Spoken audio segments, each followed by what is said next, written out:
आज की हमारी चर्चा का विषय है भारत में पैतृक संपत्ति का कानून। सुनने में ये शायद थोड़ा सूखा लगे, लेकिन यकीन मानिए ये सिर्फ जमीन जायदाद का मामला नहीं है। बिल्कुल नहीं। ये अधिकारों, पारिवारिक रिश्तों और कानूनी दांव पेच की एक ऐसी उलझी हुई कहानी है जिसमें सुप्रीम कोर्ट तक को बार बार दखल देना पड़ा है। तो आज का हमारा मिशन एकदम साफ है।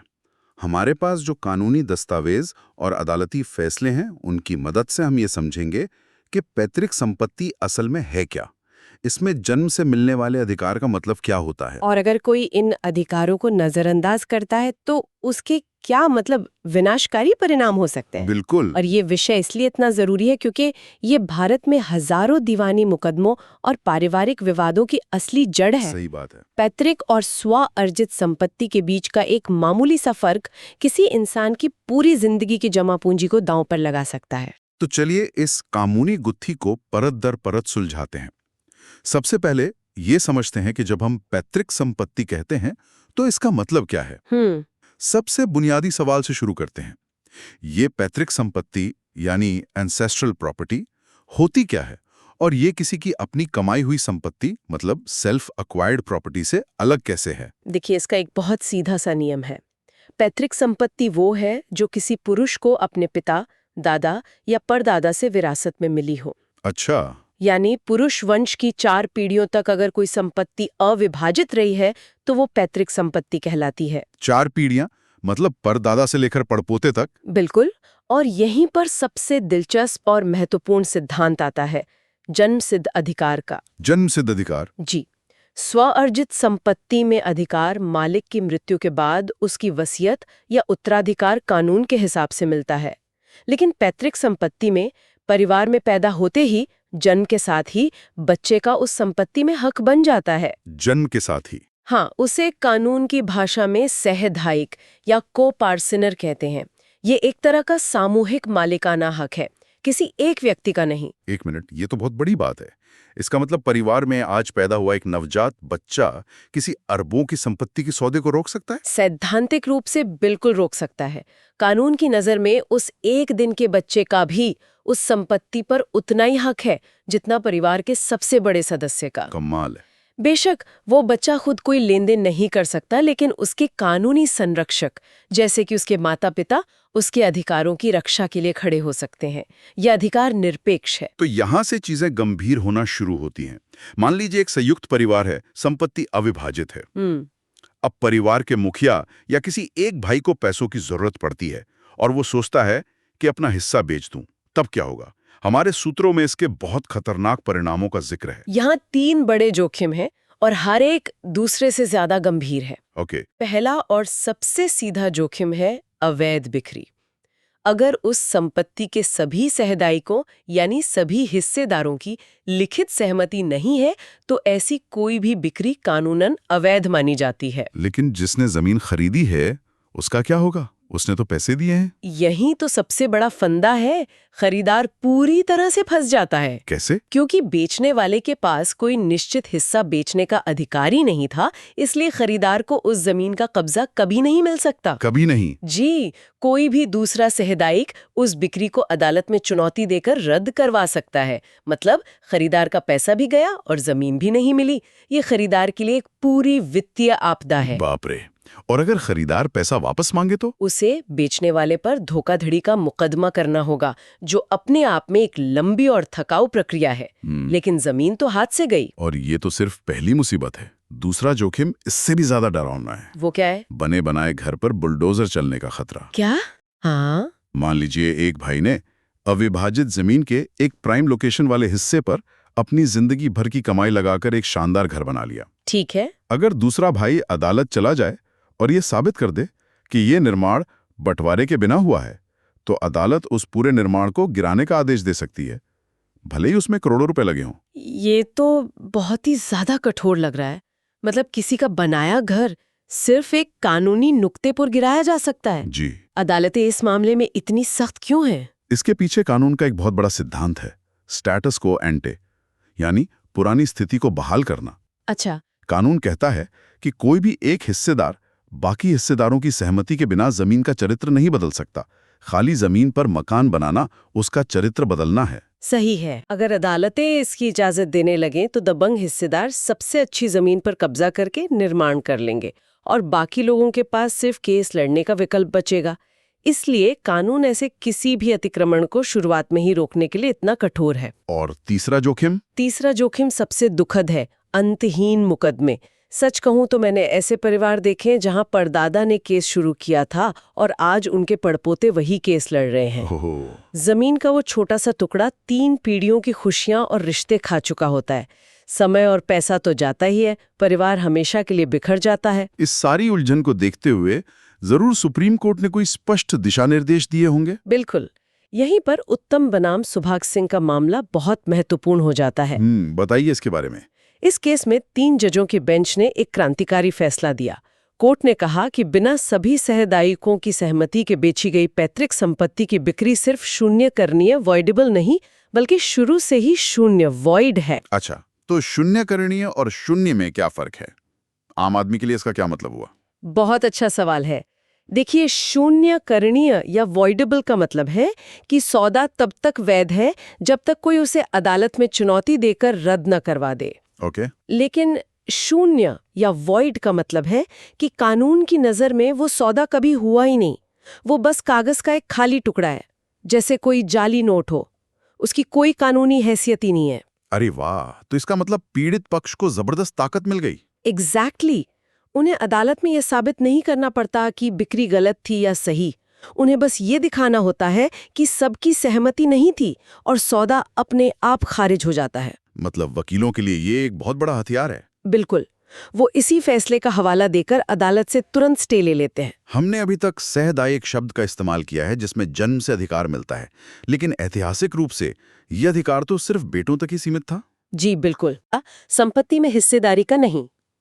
लेकिन 2005 में इस कानून में एक ऐतिहासिक संशोधन हुआ जिसने इस पूरे परिदृश्य को हमेशा के लिए बदल दिया। इस संशोधन ने क्या किया? इस संशोधन ने बेटियों को बेटों के बराबर सहदायिक का दर्जा दे दिया। बराबर का? जी, यानी अब बेटियां भी जन्म से ही पैतृक संपत्ति में बराबर की हिस्सेदार बन गईं, ठीक बेटों की तरह।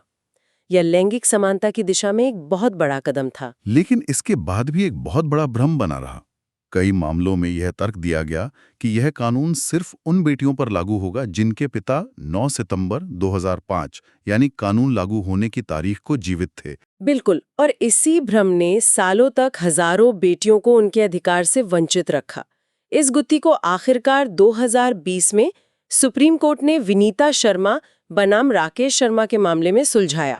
तो कोर्ट ने क्या कहा? कोर्ट ने बहुत स्पष्ट शब्दों में कहा कि इस कानून का प्रभाव भूतलक्षी होगा, यानी ये पिछली तारीख से लागू माना जाएगा। भूतलक्षी, इसका मतलब क्या हुआ? कोर्ट ने समझाया कि बेटी का सहदायक होने का अधिकार इस बात पर निर्भर नहीं करता कि 2005 में उसके पिता जीवित थे या नहीं। अच्छा। अधिकार तो जन्म से मिलता है।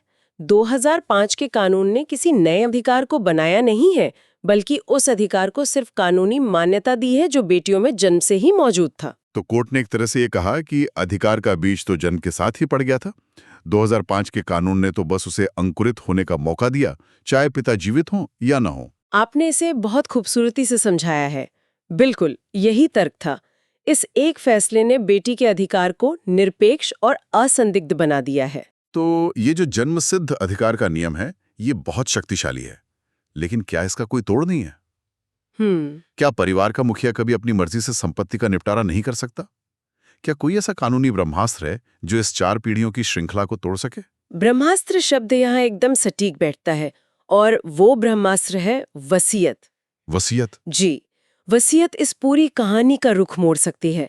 जब कोई दादा अपनी पैतृक संपत्ति को एक पंजीकृत वसीयत के जरिए अपने किसी एक बेटे के नाम कर देता है, तो उस संपत्ति का कानूनी चरित्र पूरी तरह से बदल जाता है। कैसे बदल जाता है? उस बेटे के हाथ में आते ही वो संपत्ति पैतृक से स्व-अर्जित बन जाती है। ओहो। ये उस नदी का रुख मोड़ने जैसा है जो सदियों से एक ही दिशा में बह रही थी। और इसका अगली पीढ़ी यानी पोतों के लिए क्या मतलब हुआ, जिनका उस संपत्ति पर जन्मसिद्ध अधिकार था? इसका परिणाम बहुत बड़ा है। एक झटके में उनका जन्मसिद्ध अधिकार समाप्त हो जाता है। समाप्त? पूरी तरह से? जी हाँ, एक बार संपत्ति स्व-अर्जित हो गई तो उस बेटे यानी नए मालिक को उसे अपनी इच्छानुसार बेचने, दान देने या आगे किसी और को वसीयत करने का पूरा और स्वतंत्र अधिकार मिल जाता है। मतलब उसके बच्चों से चुनौती नहीं दे सकते। नहीं दे सकते। उसके बच्चे अपने पिता द्वारा किए गए किसी भी सौदे को कानूनी रूप से चुनौती नहीं दे सकते हैं। एक सही ढंग से बनाई गई पंजीकृत वसीयत 4 पीढ़ी के इस नियम को निष्प्रभावी कर देती है। ये तो बहुत ही महत्वपूर्ण जानकारी है। लेकिन अगर मान लीजिए कोई वसीयत नहीं है और किसी को उसके हक से वंचित किया जा रहा है, बातचीत के सारे रास्ते बंद हो चुके हैं, तब आखिरी कानूनी रास्ता क्या है? जब संवाद और सहमति के सारे दरवाजे बंद हो जाएं, तो अंतिम और निर्णायक उपाय है विभाजन का मुकदमा, यानी पार्टीशन सूट। जी। पीड़ित पक्ष दीवानी अदालत में जाकर संपत्ति के औपचारिक और कानूनी बंटवारे की मांग कर सकता है। ये किसी के अधिकारों को लागू करवाने का सबसे ठोस कानूनी तंत्र है। इस मुकदमे में अदालत क्या करती है? क्या ये सिर्फ जमीन पर एक लकीर खींचने जैसा है? नहीं, ये एक बहुत विस्तृत प्रक्रिया है। अदालत पहले सभी दस्तावेजों और सबूतों की जांच करती है। यह सुनिश्चित करती है कि दावा करने वाला व्यक्ति वाकई में एक कानूनी उत्तराधिकारी या सहदायक है। फिर वे संपत्ति का मूल्यांकन करती है और हर पक्ष का सटीक हिस्सा, जिसे मीटेज एंड बाउंड्स कहते हैं, तय करती है। अंत में एक बाध्यकारी डिक्री पारित की जाती है, जिसे लागू करना सभी पक्षों के लिए अनिवार्य होता है। यहाँ एक और पेचीदा सवाल है जो हमारे स्रोतों से सामने आया। पूछिए। मान लीजिए किसी बाहरी व्यक्ति ने एक सहदायक से उसका अविभाजित हिस्सा खरीद लिया। अब क्या वो खरीदार बाकी परिवारों वालों पर बंटवारे का केस कर सकता है? नहीं, यहाँ एक बहुत जरूरी कानूनी पेच है। वह खरीदार सीधे बाकी सहदायकों पर मुकदमा नहीं कर सकता, क्योंकि वो परिवार का हिस्सा नहीं है। तो फिर वो क्या करेगा? कानूनन उसका एकमात्र रास्ता ये है कि वो अपने विक्रेता, यानी जिस सहसांदायिक ने उसे हिस्सा बेचा था, उसी पर विभाजन और पृथक कब्जे के लिए वाद दायर करे। मतलब खरीदार विक्रेता को मजबूर करेगा कि वो अपने परिवार से अपना हिस्सा अलग करवाए। बिल्कुल। अदालत फिर विक्रेता को आदेश देगी कि वो परिवार की संपत्ति का बंटवारा करवाए। बंटवारे के बाद जो हिस्सा विक्रेता को मिलेगा, वो फिर कानूनी रूप से खरीदार को हस्तांतरित किया जाएगा। समझ गया। ये प्रक्रिया थोड़ी लंबी और जटिल जरूर है। हाँ, लेकिन खरीदार के लिए अपने अधिकार को पाने का यही एकमात्र रास्ता है। तो इस पूरी गहरी पड़ताल का सार क्या निकलता है? हमने देखा कि पैतृक संपत्ति में अधिकार विरासत से नहीं बल्कि जन्म से मिलते हैं। और 2005 के कानून और विनीता शर्मा मामले के बाद ये अधिकार बेटियों को भी बेटों के बराबर मिलता है, चाहे उनके पिता उस समय जीवित थे या नहीं। हमने ये भी देखा कि बिना सभी हिस्सेदारों की सहमति के किया गया कोई भी सौदा न केवल अवैध है, बल्कि सुप्रीम कोर्ट के उत्तम बनाम सुभाग सिंह फैसले के अनुसार वह शुरू से ही शून्य है। मतलब कानून की नजर में हुआ ही नहीं। बिल्कुल। और शायद सबसे बड़ी बात, हमने ये समझा कि कैसे एक वसीयत एक ब्रह्मास्त्र की तरह संपत्ति के चरित्र को पैतृक से स्व अर्जित में बदलकर जन्म सिद्ध अधिकारों की पूरी श्रृंखला को तोड़ सकती है। और जब कोई रास्ता ना बचे तो विभाजन का मुकदमा ही न्याय का अंतिम जरिया है। ये सब जानने के बाद एक विचार मन में आता है। भारतीय कानून पैतृक संपत्ति में अधिकार तो बहुत मजबूती से सुनिश्चित करता है, लेकिन इन अधिकारों को हकीकत में हासिल करने की प्रक्रिया वो अक्सर अदालतों में पीढ़ियों तक खिंच जाती है। सही बात है। तो सोचने वाली बात यह है, क्या कानूनी रूप से अपना हक पाने की लंबी, महंगी और रिश्ते तोड़ देने वाली लड़ाई परिवार के भीतर शांति और रिश्तों को बनाए रखने की कोशिश से हमेशा बेहतर होती है? बहुत गहरा सवाल है। कानून जो अधिकार देता है और जीवन की जो व्यावहारिकता है, उसके बीच संतुलन आखिर कहाँ और कैसे पाया जाए?